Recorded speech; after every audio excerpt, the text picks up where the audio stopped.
कांग्रेस सांसद प्रियंका गांधी ने लोकसभा में अपना पहला भाषण दिया। उनका ये भाषण चर्चाओं में बना हुआ है। तो संविधान पर विशेष बहस के दौरान शुक्रवार को वायनाड की सांसद प्रियंका गांधी वाड्रा ने अपनी दादी और पूर्व प्रधानमंत्री इंदिरा गांधी द्वारा लगाए गए आपातकाल को लेकर कांग्रेस पर भाजपा के हमले को लेकर जमकर निशाना साधा।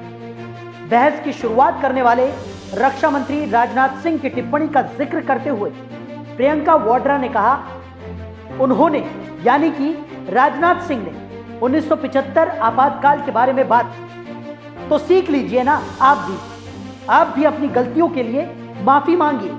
आप भी बैलेट पेपर पर चुनाव करा लीजिए। दूध का दूध और पानी का पानी हो जाएगा। तो ये पहली बार नहीं है जब कांग्रेस नेताओं ने आपातकाल के बारे में बात की।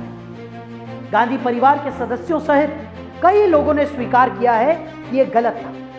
मार्च 2021 में लोकसभा में विपक्ष के नेता राहुल गांधी ने कहा था कि आपातकाल एक गलती थी। कॉर्नेल विश्वविद्यालय के प्रोफेसर कौशिक बसु के साथ वर्चुअल बातचीत के दौरान भी कांग्रेस सांसद राहुल गांधी ने इस बात को स्वीकार किया था। उन्होंने कहा था कि मुझे लगता है ये एक गलती थी, बिल्कुल ये एक गलती थी।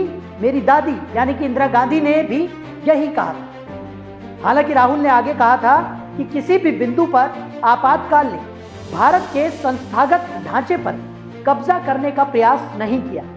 उन्होंने कहा था, हमारा यानी कि कांग्रेस का डिजाइन हमें इसकी अनुमति नहीं देता है। भले ही आप ऐसा करना चाहें, हम ऐसा नहीं कर सकते। वहीं एक बार फिर प्रियंका गांधी वाड्रा ने भी दादी इंदिरा गांधी की ओर से आपातकाल लगाने की गलती को स्वीकार कर दिया।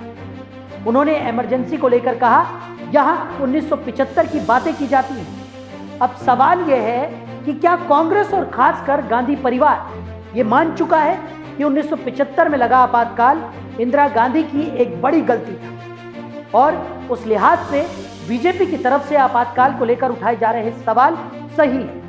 तो बीजेपी समय समय पर आपातकाल को लेकर सवाल उठाती रही। बता दें, राज्यसभा में संविधान पर चर्चा के बीच केंद्रीय मंत्री जेपी नड्डा ने कहा कि जिन्होंने आपातकाल लगाया था वो आज गोदी मीडिया की बात करते हैं। उन्होंने कहा कि कांग्रेस ने संविधान की प्रस्तावना के साथ छेड़छाड़ की। केंद्रीय मंत्री ने कहा कि हमारे संविधान निर्माता ये जानते थे कि ये कोई राष्ट्र निर्माण नहीं है, ये तो हमेशा से ही एक राष्ट्र था। बीजेपी प्रमुख ने कहा कि भारत केवल सबसे बड़ा लोकतंत्र ही नहीं है, बल्कि ये लोकतंत्र की जननी है। तो इसी तरह की तमाम अपडेट्स के लिए आप जुड़े रहिए जनतंत्र टीवी के डिजिटल प्लेटफॉर्म के साथ।